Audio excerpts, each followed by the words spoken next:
dance industry has grown over the last decade, and with it so have pirate radio stations. There are now 177 in the country, the vast majority of which are from London. First of all, it started off as a laugh, where you just go up on the air and just, you know, people just ringing up asking for like shouts and all that. And then they realised how much important it started becoming, because people wanted to hear their stuff all the time. And at the time, you know, the rave scene was massive. It was a beginning scene.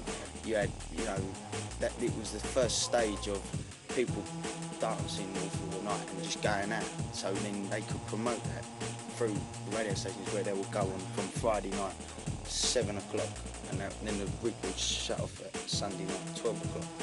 The pirate radio thing in London has always been big, and it's always been a part of the music industry scene.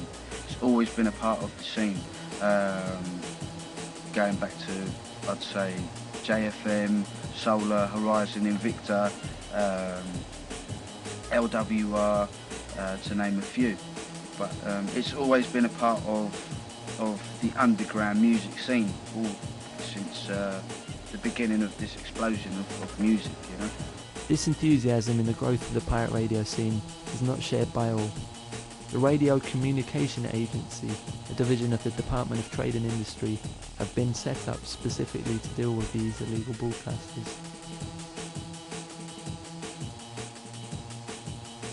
What are the specific problems caused by pirate broadcasters, and do they actually cause much interference to emergency services? Pirate broadcasters steal frequencies from other radio users, they cause interference to services like the emergency services, and they interfere with people who want to listen to broadcasts which are made legally. And there are many instances of interference to safety of life services, which include air traffic control. What methods of tracking and enforcement do you use, and how effective are they? Well, the main transmitters are very easy to find because, as I said, they're on top of tower blocks and they're very easy to find indeed. The studios are more difficult, but we do have means of tracing them. Sometimes technical means, we can trace microwave or VHF links. What penalties can you face for pirate broadcasting? The maximum fine at Crown Court, if you took it to Crown Court in front of a jury, is unlimited. There is no limit to the fine, or it might be up to 2 years imprisonment. The other thing that happens is that if we go to court, we will always ask for forfeiture of the equipment and anything else which is in the studio at the time that we seize it. And we invariably get that. And while the level of fines may not be particularly high, it's losing the record collection and losing the studio equipment which really hurts the pirates.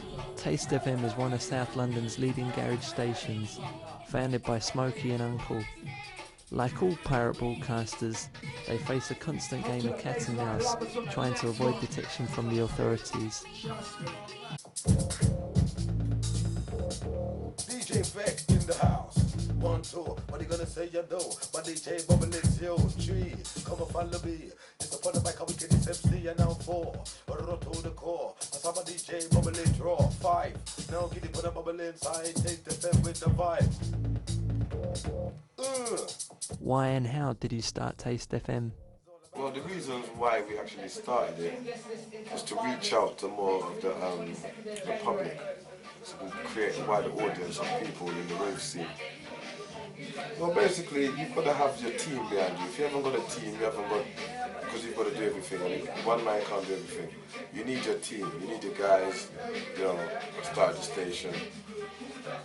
I had a little team. I've still got a little team, and it's those same guys from 2 years up until now.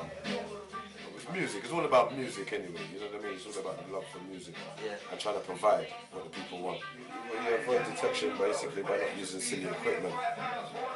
It all starts with what you're using, microwave, band, you know. Microwave is microwave, untraceable.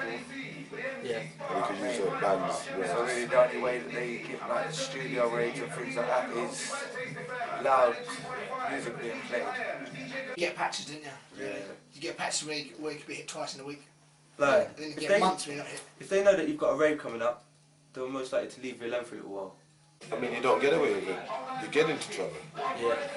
You put your transmitter up, you expect to be on this weekend or in the week. And then before And then know it. you don't know what their intentions are. Their intentions at this week you are coming down. So the two intentions don't work. So that's your problem.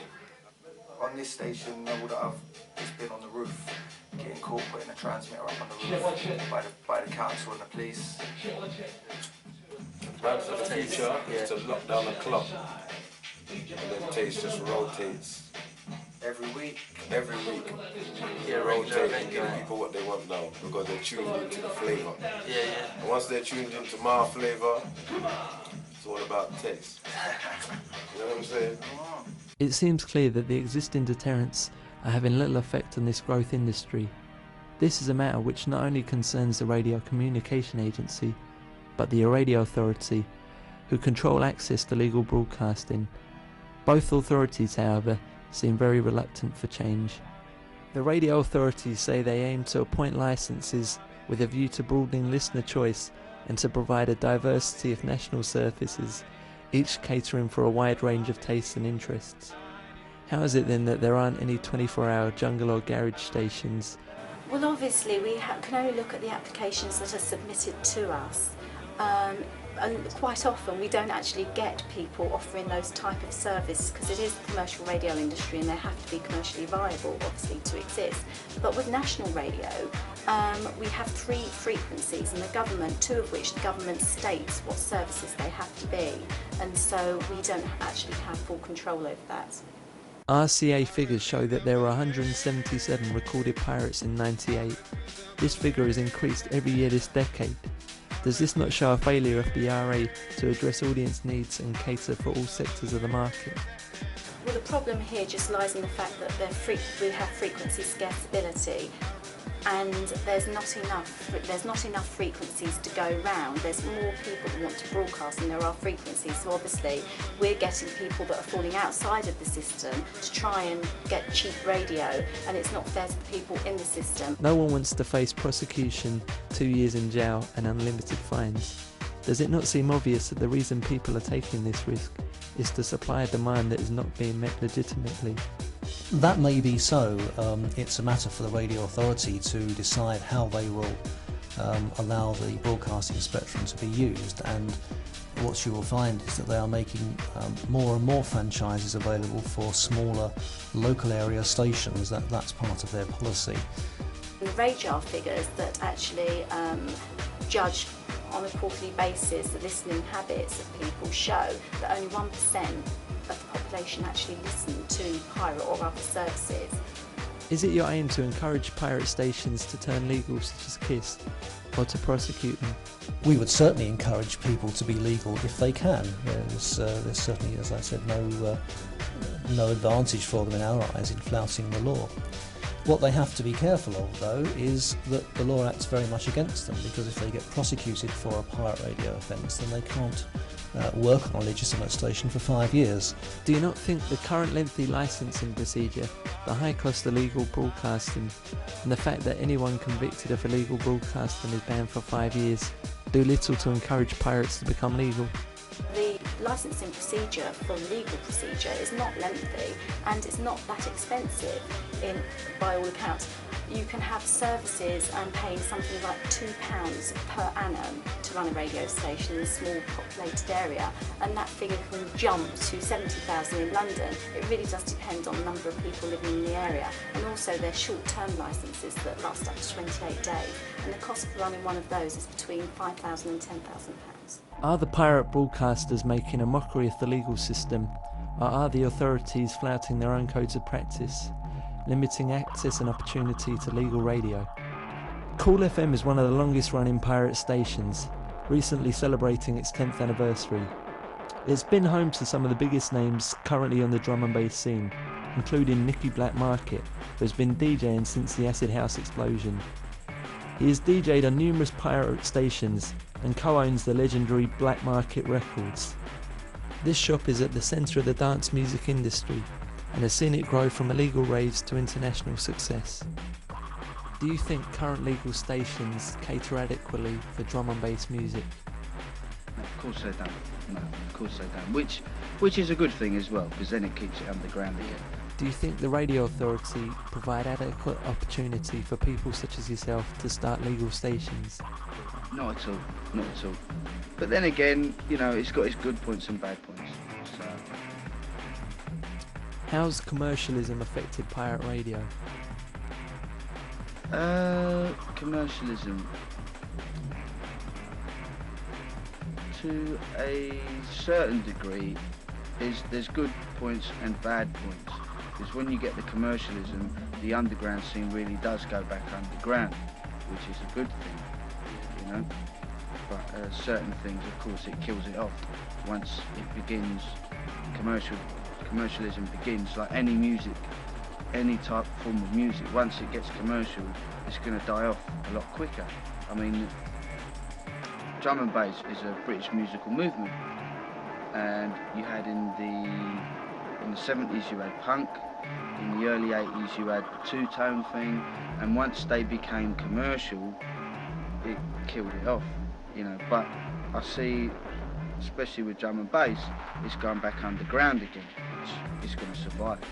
Being on Cool FM is like being on a pirate radio station. You got a certain amount of freedom to perform as artists. Would you become legal if you could? I prefer to keep it as it is. I don't know, but I prefer to keep it as it is. I prefer it as well. Yeah, why is that? No, it's just I find it a buzzing at them. I think there is It's more of like a risk in it. Yeah. Also, like when I know before I was on a pirate station, when I used to listen to, oh, I got a pirate station there. Do you know what I mean, when I was younger than that? Yeah. And I think, yeah, I mean, there was a certain element, you know, because you want to impress certain people.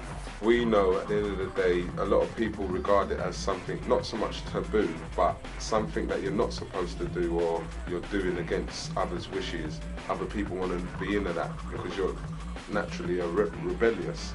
But we don't mean it in a bad way. We only do it like that because there's no other way to do it. The vibes do really come from the fact that you're behind somewhere. No one can't see you really. You're kind of like secluded and everyone else is involved. So the pirate scene on itself is a good thing. No. No, I'll tell you what, the only reason I like it to become illegal because then I get paid for DJing. But no, apart from that, no. Commercialism and legality are highly contentious issues within the pirate radio scene. Money is not all the stations strive for. The majority of DJs and MCs don't get paid for their services on the station. What is it that motivates them to give up their spare time and effort and ultimately risk prosecution? It's not so much about the music for me. I think it's just the scene, it's our vibe. It's jungle drum and bass is the way that we live. We're entertainers, so therefore we need to take the rave scene a little bit better. Other things are happening for us, not just the actual radio, but the radio is sort of like archery, the main archery, the heart of our industry. Hobby as well, isn't it? Yeah, it is. Yeah. Enjoy it. Yeah, enjoy it, exactly. I mean, no one would do it if they didn't enjoy it. We all enjoy it. You know what I mean? We all do enjoy it. People might moan now and again, but we still enjoy it. That's why we do it, you know what I mean? For the people, the love of the music, for the people, and seeing people just go mad dancing to the music. It's just a personal buzz, you know. That goes for everybody, I think. That's what I want to do. That's what I want to do as a career, do you know what I mean? Not just DJ.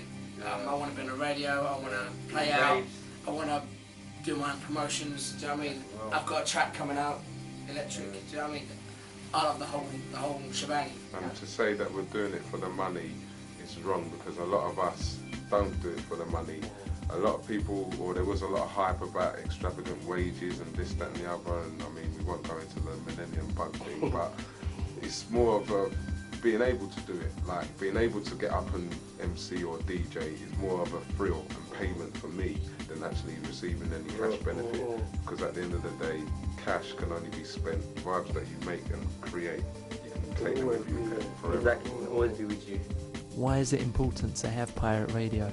Oh, I mean, it's part of the whole thing, really. I mean, you've got the radio, you've got the club, you've got the DJ, you've got the shop like here. You know, it's the whole part of the circle.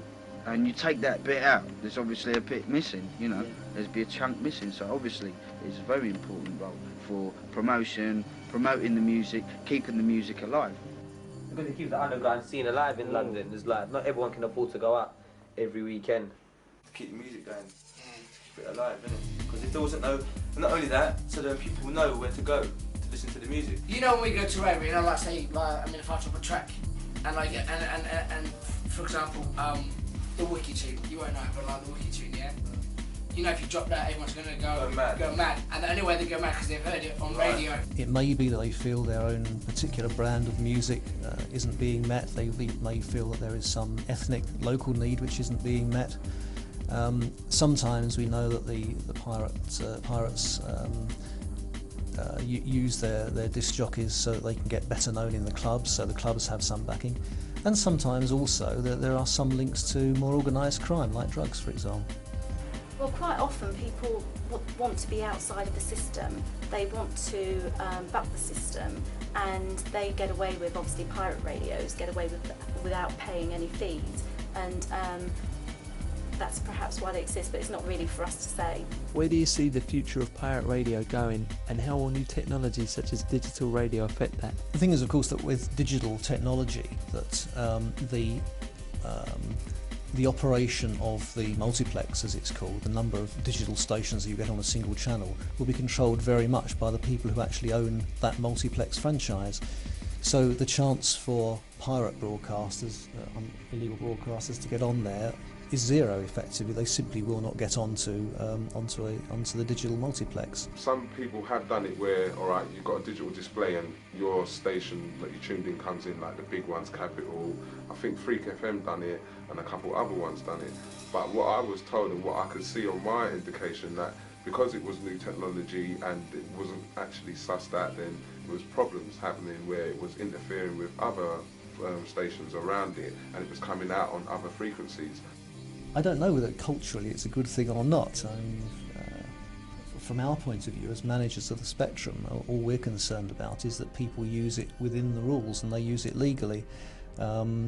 If there is some cultural need that's not being addressed, then they must try and find the legal outlet. The digital advancement poses a considerable threat to the existence of pirate radio. There is a constant battle of technology, with progress on either side being counteracted by the other. The pirate broadcasters seem adamant they will be able to find a way around the digital advantage held by the RCA and RA, but the future is uncertain. What do you think the extinction of pirate radio would mean? There'd be an outcry, and as far as I'm concerned, you can't just take away something that other people have got up and done near enough of their own back for near enough 10 years, ain't asked you for a penny, and they've done it, and then you decide to heavy-handedly sort of like wipe them out. I wouldn't say there's going to be a revolution or anything, but there would be an outcry, because I mean, being quite frankly, I don't think you could possibly now at this stage sort of like wipe it out. No way. You can't make our scene extinct, like the music, the pirate radio scene. Someone would be daring enough to try and put it back on, but at the same time, it's like there's no way that they can take away the good work that we've done, like bringing people together, making it, I mean, this is a British music format that was never ever seen before. Nothing like this was ever encountered before. Like, there was all talk about R&B and hip-hop and reggae, ragga music, but this is our UK drum and bass jungle music which we made. So therefore, as British citizens, we should hold on to it for dear life. Look after it, man, exactly.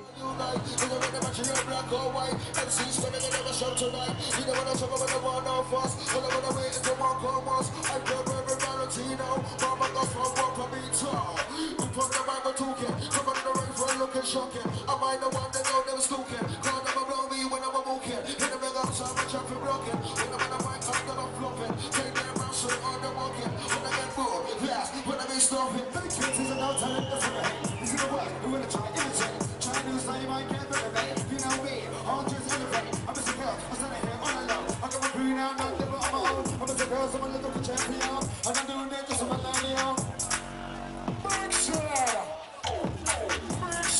Are you ready? All right, Mr. South London, are you ready? TST, taste of that family. This is how we do. This is how we do. For that wavy crew. This is how we do. Check us out. 925 and a frequency. Let me introduce you to my family. Harvey, Double G. Mr. Limes, Melody, let the DJ the trailer team. Back to back with the TST on the next. This Jada Flex, butterfly at side to side. They kiss Mark D. With the Alpha E with the chemistry on the MIT.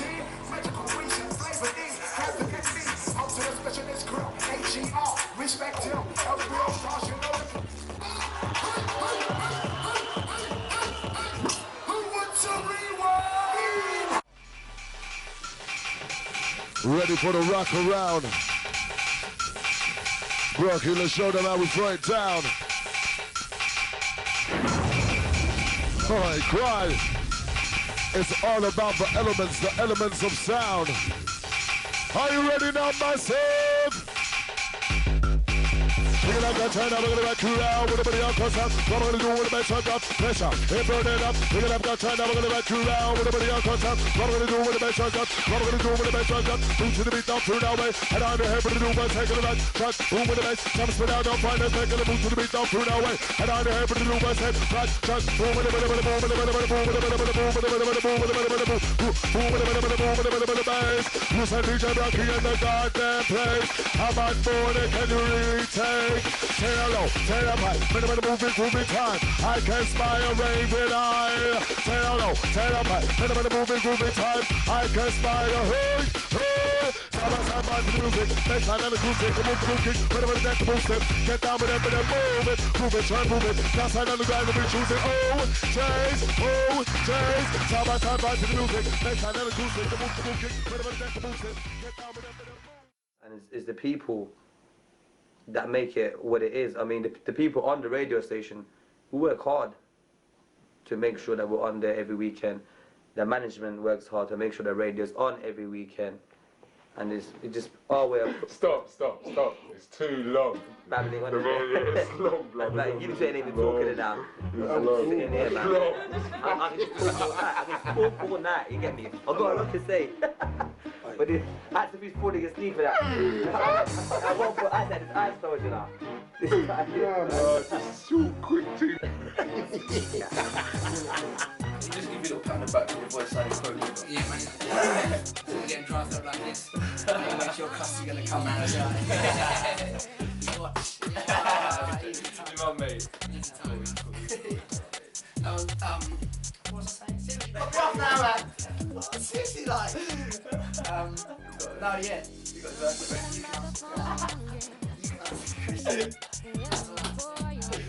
yeah, go. You stay there in the corner. Read the question. You stay there in the corner and think about what you've done, man.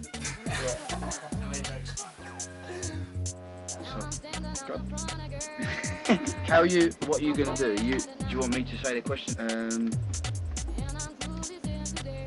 Did we start? Brain's not in order yet. I woke up yet. I prepared one of you up for this because, you know... I'll be in high school.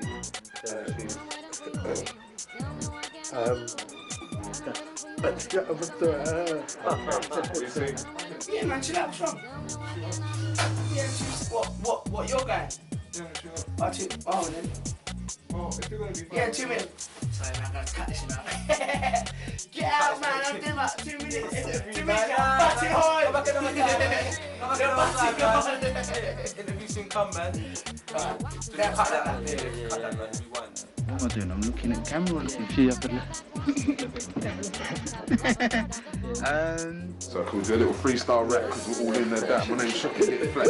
Yeah. You love it? You love it? Yeah, I love it.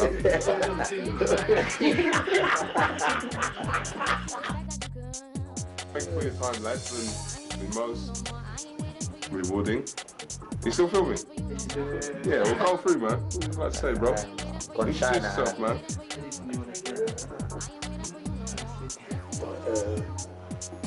Bring me in my eyes.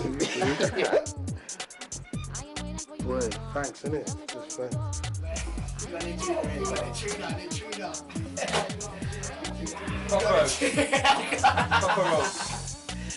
Sorry, the who? The radio authority.